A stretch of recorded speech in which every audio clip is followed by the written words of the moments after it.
Hello everyone, welcome back into MLS Digest. I'm Camille here to preview Week 8 of the MLS season.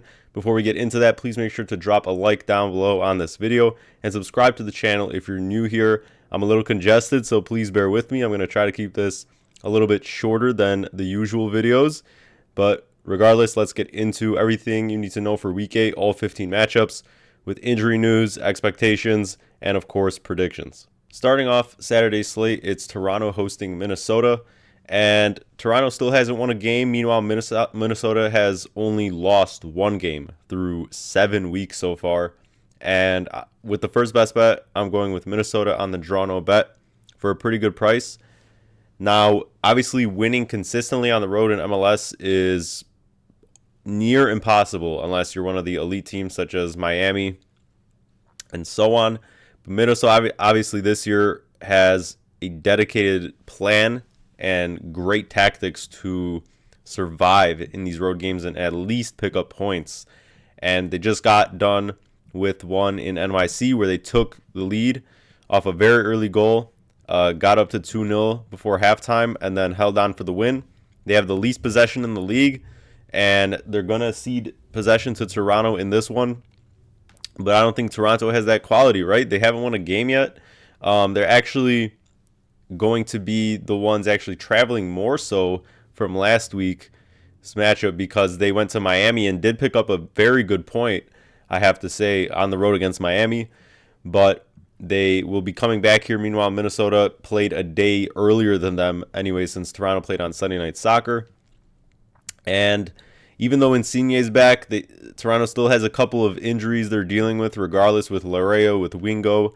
Brynhildsen took another kind of knock, maybe. I don't think that'll keep him out of this one anyways, but Minnesota is a team that I've been on almost every week in terms of the bets because I'm pretty high on them, and they're keeping that style consistent, and they know who they are, and they have killers up top in terms of those guys who have been putting away the goals, with Yeboah, with Oluwaseyi, who's been coming into great form this season, especially both in MLS and for Canada. And I think at the worst that this is a push on the draw no bet for Minnesota. It's just a team that is very, very hot right now. They play aesthetic football. They are very much still looking out and going to take their chances, even though they are going to be kind of defending in a bit of a low block against most teams. And a home team like Toronto that has started so poorly and has already had some bad performances as home in the meantime is going to want to kind of up the tempo and take control of the game with the possession, but I just don't think they're built to break down this Minnesota team. We saw the same thing play out against NYCFC and so many other teams already so far this season. And so I think this is a good price to get Minnesota at because they are dealing with consistent away travel.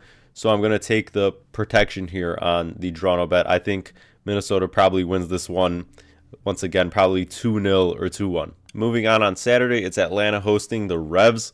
And Atlanta's been pretty inconsistent. They've been struggling to hold clean sheets, have held just one this season in a 0-0 draw against the Red Bulls. Meanwhile, the Revs still 0 open play goals through 6 games. They had a bye in week 5. So through 6 games, 1 goal was an own goal. And the 2 goals in their win a couple weeks ago against the Red Bulls were on a free kick and penalty. So outside of Carles Hill, sometimes showing up for this team, it's just been very hard to come by, and Caleb Porter's seat keeps getting hotter and hotter. But for Atlanta, Stian Gregerson and Pedro Amador, their left back and center back starters, are not trending in the right direction for this one. And they just have made things complicated for really not too many good of reasons in their matches, even when they have gotten results. They went ahead against Dallas, gave up an equalizer, and couldn't finish Dallas off after that momentum they built from that win against NYCFC coming back. But the Revs are so poor that it's just hard not to trust really any team to beat them, especially considering the Revs are on the road here. It's more so about how poor the Revs are than anything too consistent or reassuring that I've seen from Atlanta. But they will be pretty healthy for this one. From an attacking standpoint, you just can't really trust them to hold a clean sheet regardless of the Revs' offensive kind of inability to score. So I'm going to go in this one with a 3-1 Atlanta win, but I'm not all that confident. Next up, it's Orlando hosting the Red Bulls. And Orlando was without really almost all of its starting midfield last week, with a couple of late knocks, with Atuesta and Araujo both being late knocks and ruled out due to tightness in their legs or something. And so you saw Orlando's style completely change in a road matchup against the Union, with these new kind of homegrown and young central midfielders being thrown into the ring.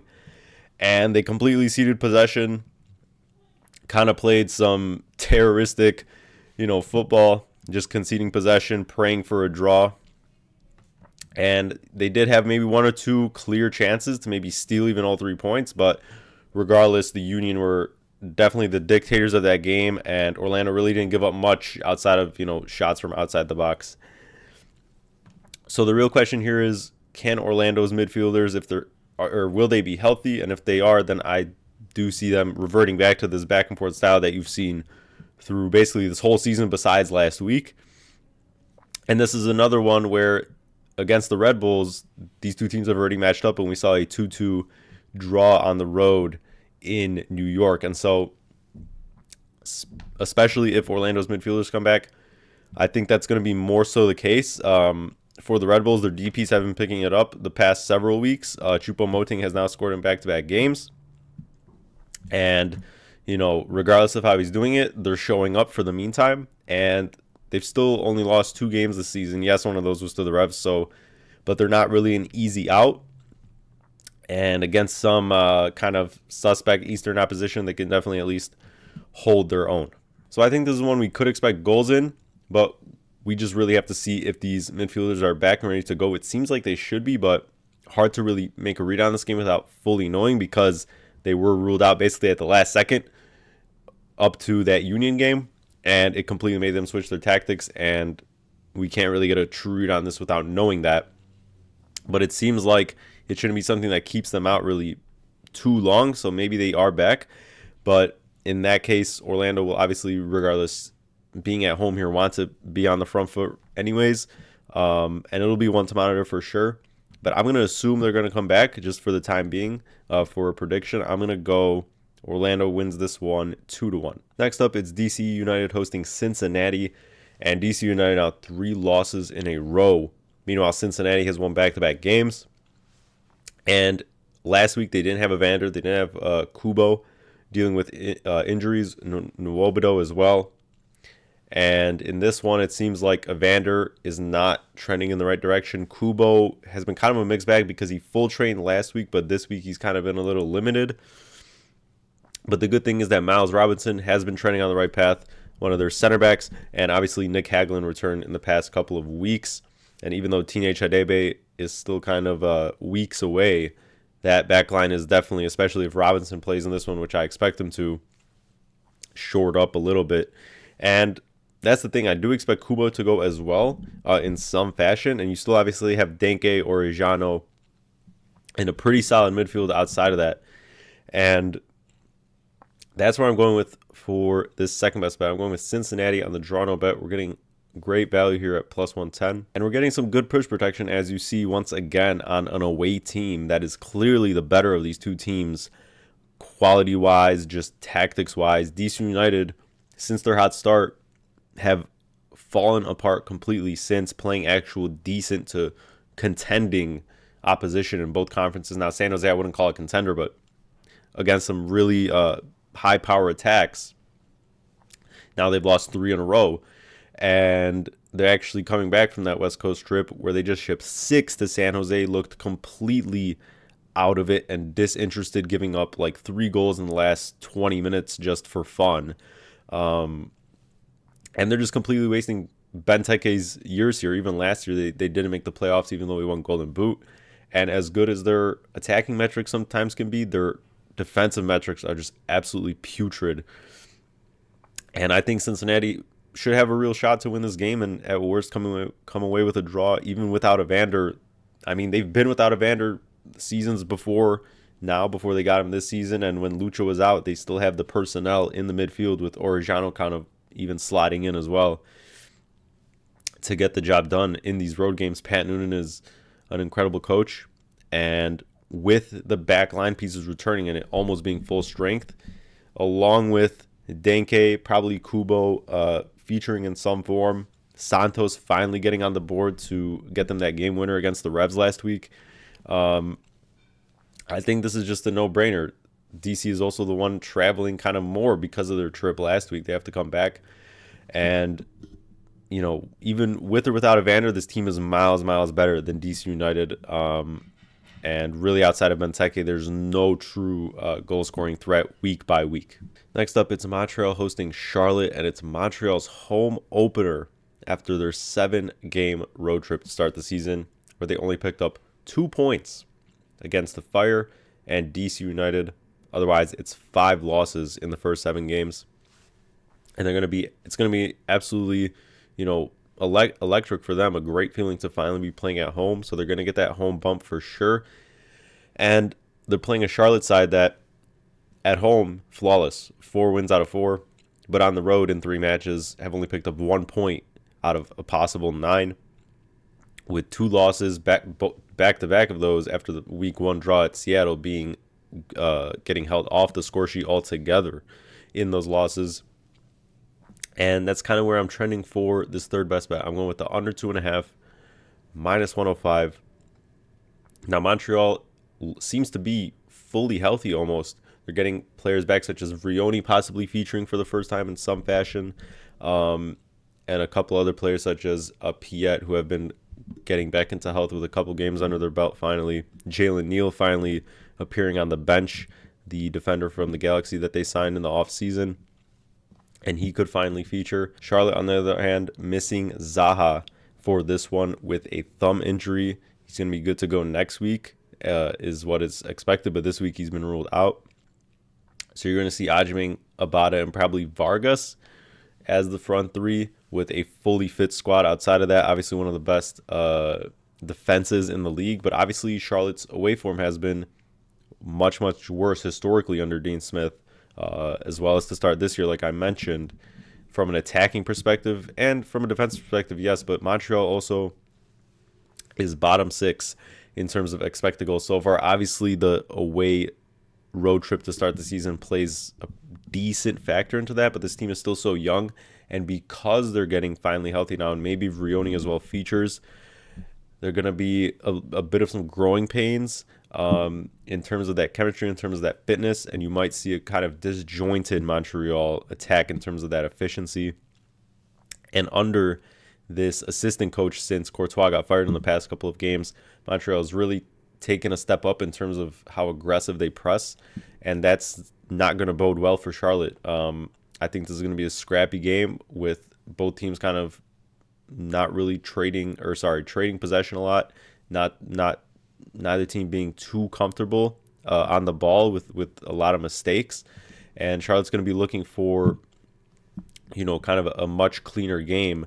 And even in the last game against Nashville, until Walker Zimmerman got injured in the last 20 or 15 minutes, they were losing to Nashville 1-0, and it took a couple of crazy Nashville blunders for them to come back into that game and even produce any type of attacking output. So while both these teams' defensive metrics so far haven't been the greatest, I think this is one where, even though Montreal's coming back home on a bit of a home bump, things are going to be low eventful, and this is a pretty good price for a Charlotte defense that, even though they are on the road, keep a lot of teams out on the score sheet, and Montreal might not have the homecoming it wants in this one. Moving over to another Eastern matchups, and it's NYCFC hosting the Union. And the biggest news of the past week since week 7 was that the Union got rid of Daniel Gazdag, traded him to the Columbus Crew for cash in the new system where you can now trade players for cash. An absolute bombshell trade, probably their best, most consistent player for the Union gone now, since he only has a year or so, I think, left on his deal with an option. And we know Philly. That's why we really can't trust Philly season long. They've had a fantastic start with the pieces that remain.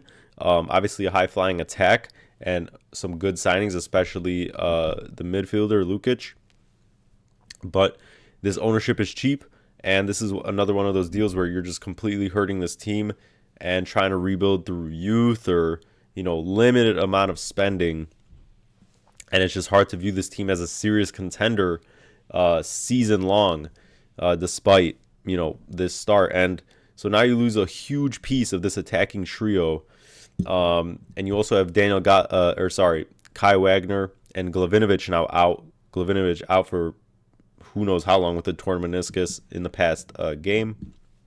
Kai Wagner's been out for a couple of games, and NYCFC has just been a hard read. They just lost their past home game against Minnesota United after winning their first two, and obviously I think this one is actually at Citi Field, so excuse me, this is not at Yankee Stadium. I think this one will be at Citi Field, but regardless, on the baseball field, it's just who knows. Like teams are just stifled by that, no matter how many times they really play them.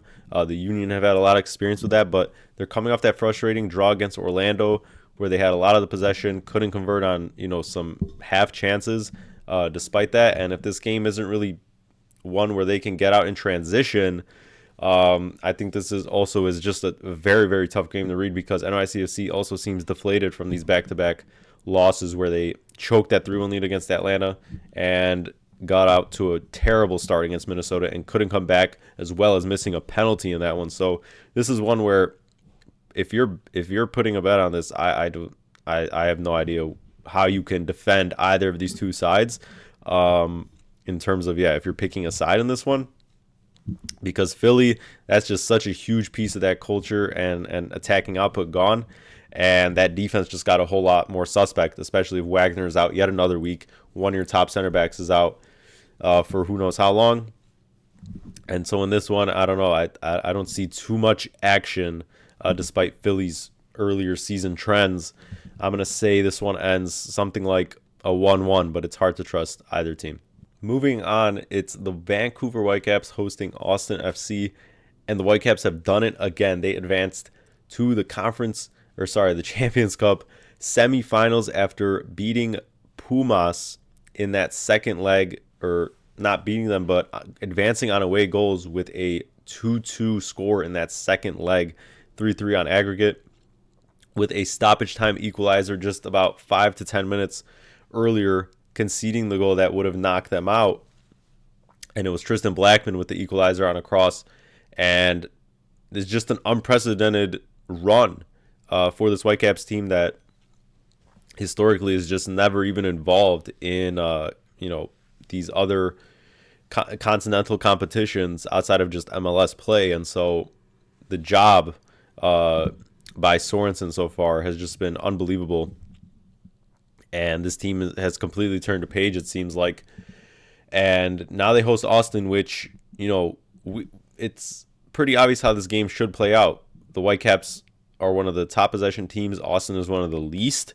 The real only attacking potential is on the break, where they can get Brandon Vasquez or Bukhari into space and take their especially Bukhari, take their fullbacks out one-on-one. But Vancouver's obviously going to be a little tired from this schedule, recently playing those two legs in the past week and a half, and especially this now coming back from Mexico ahead of this one on limited rest and a couple of injuries, still without Ryan Gauld. So it's going to be interesting to see how they rotate for this one. But, they did beat Colorado last week out after that first leg, and they're going to have a lot of the possession here. And I don't really see how Austin kind of counters them. I just still think maybe if this game is a little bit less low tempo and the Whitecaps maybe lack a bit of energy, I just think the quality gap and the intensity gap is just too much for Austin. Austin's been kind of getting by. The results recently have just been, the types of results they're trying to get, but it's really risky, because if you let in a goal, then the whole strategy, the whole philosophy looks terrible, right? If you go down, because Austin playing from behind is almost it's almost impossible to expect them to get a result from there. So once again, the first goal in Austin games are super, super important, and it's going to be a long travel for them just as well, going to Vancouver, even though Vancouver is coming back from Mexico. So I think the Whitecaps do the business. Last year, this was a 0-0, I believe, but the Whitecaps actually had a lot of possession in that game, despite that actually not being their identity under Sartini, because Austin just sits in no matter what. And I think this time around, the Whitecaps will sneak by with another 1-0 or 2-0 victory. Next up, it's Dallas hosting Seattle, and this is the Jesus Ferreira homecoming when, you know, he just got traded over the offseason to Seattle after a long time in Dallas. And he's going to have to be the man for Seattle because they're still dealing with injuries. Pedro de la Vega did come back. Jordan Morris, his situation's still murky, is expected to travel. So probably going to be on the team sheet, but a start may be too far-fetched. And they're obviously also dealing with some other injuries where their status kind of, based on what Brian Schmetzer says, is literally 50-50. He didn't really reveal too much. And for Dallas, they are in much better form. It's now, you know, unbeaten in their last 3 games, 2 wins in that time, coming back on the road against Atlanta for a point. And Anderson Julio finally seems like he dealt with that green card situation because he came off the bench last game. So that's another key attacker finally back for this team that really, really needs it. But we know that Dallas, it's difficult for them to get possession. For the Sounders, they like to keep it. That's been the trends. And, you know, even though this is going to be a road match for the Sounders, they're probably going to have more of the ball, and they're going to try to make it low eventful. And this attack really just hasn't been meshing week by week. They just got embarrassed last time out against San Diego. I mean, they only have 1 win on the season, so it's really hard to know what to expect from this match because the Sounders really haven't been finding too many chances. But this is a team that can definitely exploit the fact that Dallas isn't capable of having the ball. Maybe they would like more of the ball, but they just haven't been capable of doing it. And some kind of individual patterns of passing and some great finishing from Musa and Acosta have been really the key contributor. But maybe with Anderson Julio back in the fold, that adds another dynamic. But Jesus Ferreira is really having to take up this role now, whether it's going to be in that 9 or behind Morris if Morris finally is back as a 10. Ferreira as a 10, where, you know, he still hasn't really shown up for the Sounders team, and the pressure keeps on piling on because the Sounders are not of Champions Cup, and this was a team that was predicted to be really almost on top of the West. I actually predicted them first in the West, so that looks absolutely terrible now because their depth has taken such a big hit, and these players that remain need to deliver. But for this one, I just don't see goals too much. The Sounders games don't really have too many goals in them. There's still a work in progress and a bit of a fractured team. So I'm going to go for a 1-1 draw. Moving on, Nashville hosts RSL in a cross-conference battle between 2 different conferences. And Nashville now back-to-back losses. They led in Charlotte late, but Walker Zimmerman picked up a nasty head injury. And they completely collapsed without his presence, even though it was only in the last 15 minutes. Gave up 2 pretty bad goals, especially the last one. The way that it was just such a mess from that back line. And RSL finally getting back to winning ways, downing the very lowly Galaxy, who are still winless this season. But RSL now with 3 wins to its name, 10th in the West, and Diego Luna with the brace in that game. Moon Man, I don't know, probably more man now. He's been finally featuring for the USMNT and, you know, just putting in some really good performances to start the season despite the team around him not being all that talented. And with Zimmerman, though, it seems like he avoided something, you know, major because he's in concussion protocol. He's day-to-day on the injury report. And so will he be able to go for this one? I feel like they're going to be cautious about it. So my thoughts are that they probably don't risk him this early because, you know, regardless of those past 2 results, Nashville has looked pretty competitive in moments, even in those losses. They lost on a last-minute penalty and then completely crumbled without Zimmerman. So Zimmerman is obviously the key component to that back line, and they're going to want to be sure about his health before risking him, I feel like. And before that, they won 3 games in a row. So, you know, in this one, I think Nashville's midfield is going to run things. Being at home, RSL, outside of Luna, once again, has not really looked all that productive. Gonçalves has been an absolute bust so far, in my opinion, even in the wins they've had, or even in that last game as well. He has missed just some incredible chances, and Yes, he's the 10 kind of, and it should be the chance creator, but like at the same time, there's some goals that really are not that difficult to put away in some of these one-on-one chances.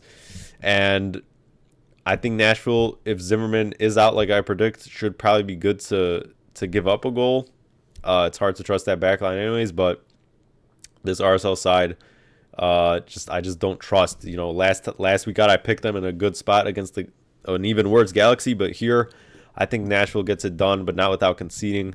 I'm going to say 2-1 to Nashville. Moving on, the Rapids host San Diego, and it's been kind of hit or miss for the Rapids. They look completely second best to the Whitecaps last week, who were on, limited rest, and just really couldn't get much of the ball against that Whitecaps squad. And we're kind of down from almost the beginning. Had another goal chalked off due to a VAR decision, so it could have been 3-0 to Vancouver. Meanwhile, San Diego, still just one loss on the season and completely outplayed the Sounders, made it 3-0 by halftime, and that's been the case in the past two games. They scored 3 goals by halftime in the past 2 games, and from there have just kind of kept things under control. Obviously, they love having possession, and they seem like an elite team. This team is well drilled. They're very energetic under Mikey Varas. They know their shape.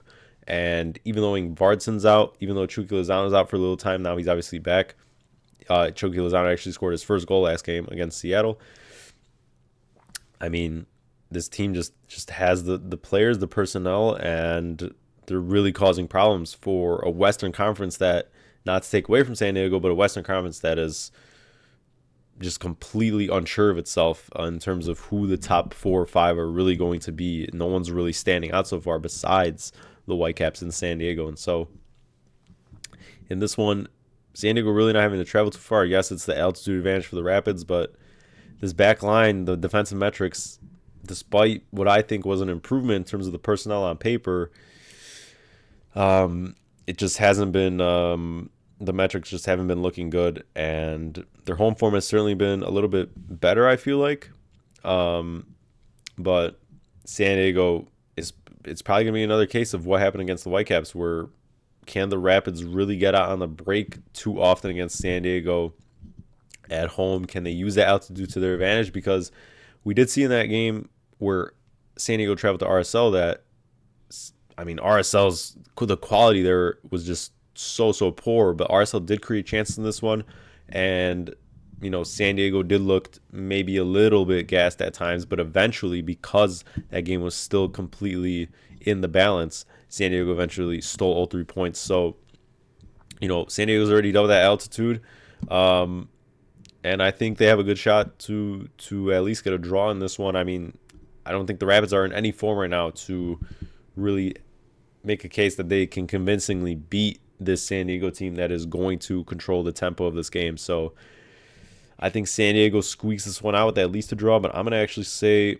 San Diego gets a 2-1 win. Sticking with the late night West Coast games on Saturday, it's the LA Galaxy hosting the Dynamo. The Galaxy still looking for their first win of this season, and in midweek they were knocked out by Tigres in Champions Cup quarterfinal action. So out of that, but they did put up a valiant effort. It was a 0-0 first leg, and then they went to Tigres for the second leg and went down 2-0, but then came back, made it 2-1. Tigres made it 3-1, and then made it 3-2, and made it very, very nervy, because if they would have tied that on aggregate, they would have advanced due to the away goal. So a pretty, not the worst performance, probably one of their better performances of the season despite that loss. But of course, they're out of the competition, so I still think they could take some sort of moral victory from that, because Payne still looked great. Peck, obviously is both those wingers finally being out there for the first time.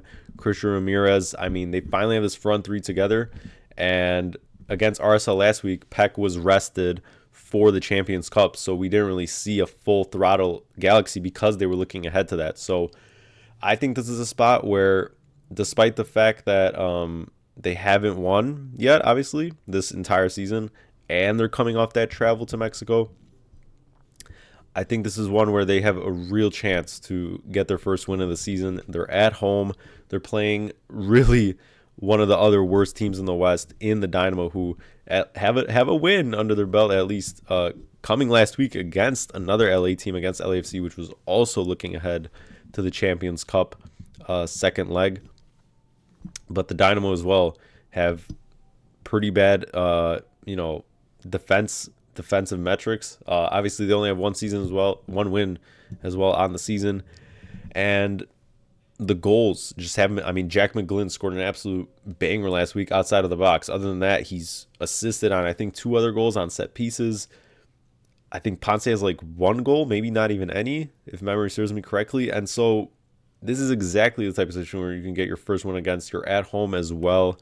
Yes, you're on a little bit less rest, but I would love to know, it's really hard to make a prediction without seeing just how much the Galaxy rotate, because even though Painsil looks in real top form coming back from this injury already, could want to be a little bit cautious with him and maybe rest one of him or Peck once again, just like they did last week against RSL. So this is one where I might be on the Galaxy actually to come away with the victory, because the attacking signs have been there, and I just don't think the Dynamo can hold up even if they allow the Galaxy to kind of break through them and just have possession and sit in a bit of a block like they have in a couple of the road games this season where they've already played out the 2-0 draws.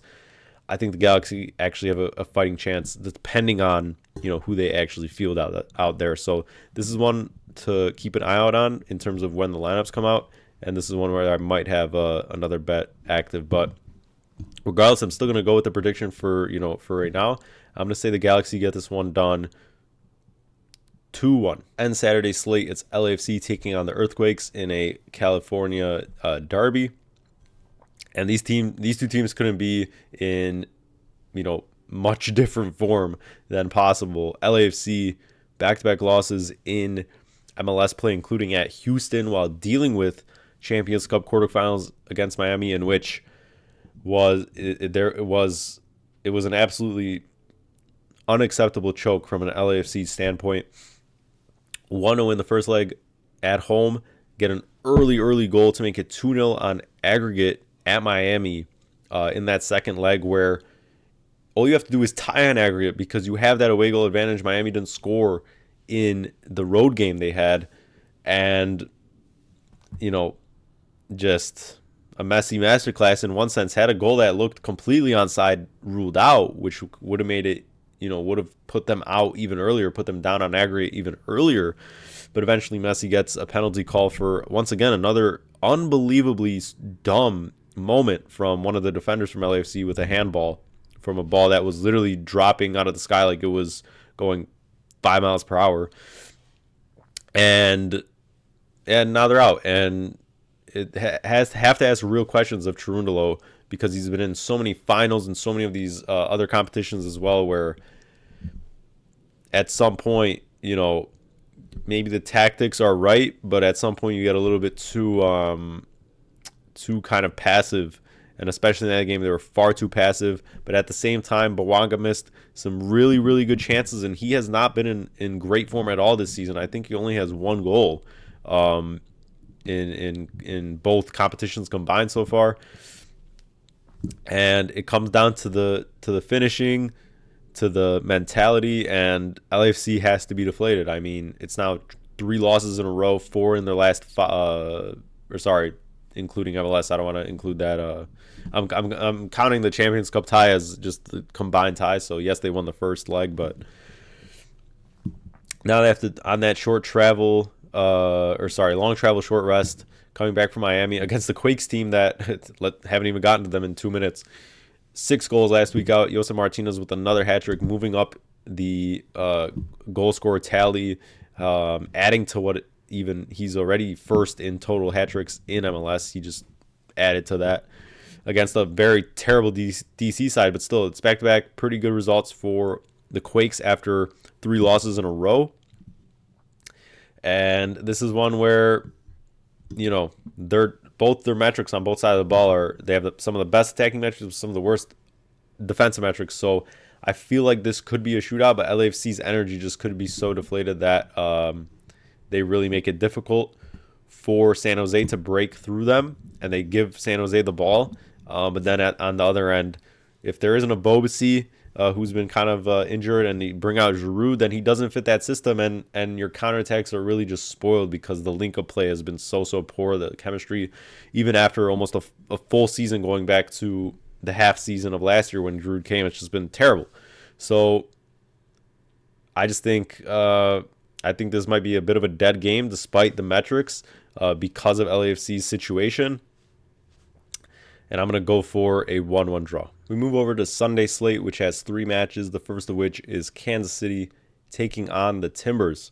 And Kansas City finally got its first win of the season. The game directly following firing longtime coach Peter Vermees. And meanwhile, the Timbers, it's not 4 weeks unbeaten for them after 2 losses in the first 3 games. Going on the road against Austin, who keeps things very, very minimally entertaining. And picking up another point. It's now 4 points through 2 games against Austin, so not too shabby. And it's going to be a second week in a row on the road. But in this one, for the best bet, I'm going with both the score and over 2.5, minus 105. The metrics obviously aren't great for this one, especially from a Kansas City perspective. But I think there's a renewed energy to this team. They have the home bump once again. They get to stay home. And the Timbers' defensive metrics, especially on the road, aren't all that great. They really struggle to keep clean sheets, I feel like. And they're also dealing with some injuries. Joao Ortiz probably not ready for this one. So you have a kind of aging Chara in that midfield, that defensive midfield, who, yes, he's a legend, basically. But Kansas City is going to have opportunities. They're going to probably maybe have a little bit more of the ball. And Kansas City, yes, they finally held their first clean sheet last week against St. Louis, but that St. Louis side really looks like they can't score against almost anybody in this league at the moment, at least. But the Timbers are just electric on the counter, and Jonathan Rodriguez finally, after returning with the visa situation or whatever it was, trained this past week and is traveling with the team. Whether he starts or not, is kind of irrelevant because this attack has still been pretty electric without him, so he could feature for 30 or 45 minutes or something like that, depending on his fitness. But it's just hard to see either of these teams holding each other out of the back of the net for me. And I think it's a good price because, the Timbers attack has been electric. Kansas City, Jovic with the brace last week and could be just moving a little bit up the standings a little bit because of finally firing Vermees. It was a long time coming, and they could actually maybe look forward to this new kind of era in a sense, even though it is, I think, right now just an interim coach. I think the energy is there, and both teams basically fully healthy from an attacking standpoint. I think this one, historically as well, has been one with a lot of goals and should be a game with a lot of transition moments. Kansas City is going to have that jump being at home, and the Timbers as well, because Kansas City is probably going to have the possession in this game, will get their own chances as well when eventually Kansas City, gives up possession, because this back line is not built to really keep many teams out, and the Timbers have looked pretty elite when they get out on that break. Sunday's second game is between the Fire and Inter Miami. And Inter Miami, as we talked about a couple of games ago, came back in that dramatic fashion to beat LAFC, and now they're going on to the Champions Cup semis where they'll face the Whitecaps, and still undefeated in MLS play as well. And it's hard to see them losing this one as well, despite being on that less bit of rest and going on the road for this one. Who knows if Messi features, because he's completely ducked playing the Fire in already 2 seasons going now, due to different reasons, because it is that artificial pitch. And, now on short rest, I feel like he's going to get rest in this one. But regardless, the Fire haven't won at home so far this season in their 2 home matches, both being draws, both giving up the 3 points from winning positions where the other team came back to draw. And the big thing for the Fire this week, once again, is that they're not full fit or full strength whatsoever, even though Brian Gutierrez is expected to finally come back in that 10 role, which would, of course, boost their attacking output. You now have Jack Elliott and Sam Rogers both trending out for this game. That's your entire center back pairing out. And Kellen Acosta did return, but it's just too inconsistent. The Fire have still not held a clean sheet, and with the center back pairing out, it's going to be very, very tough to keep this Miami team out, despite the fact they are on a little bit less rest.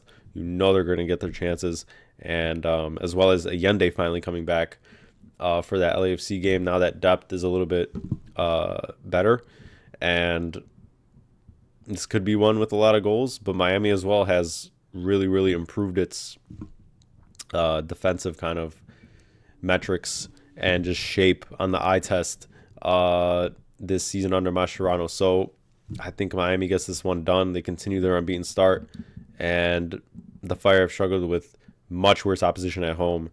And this is one way, Messi or not, I think that center back pairing being out is going to be too much for the Fire to deal with, and Miami gets this one done. I'm going to say 2-1. Wrapping it all up with Sunday Night Soccer, it's St. Louis City hosting the Columbus Crew. And for St. Louis City, it's been an absolute disaster, losing all the last 3 weeks while also being shut out in all those games. And also with key players out like Lowen and Nilsson, especially also expected out for this one once again. It's just not coming together at the moment. And the attack has been very, very limited because of the fact that they just can't hold possession, and they don't really have the pace as well to get out on the counterattack when they do eventually kind of sometimes win the ball back. And they're facing the Crew here that are still undefeated in MLS play.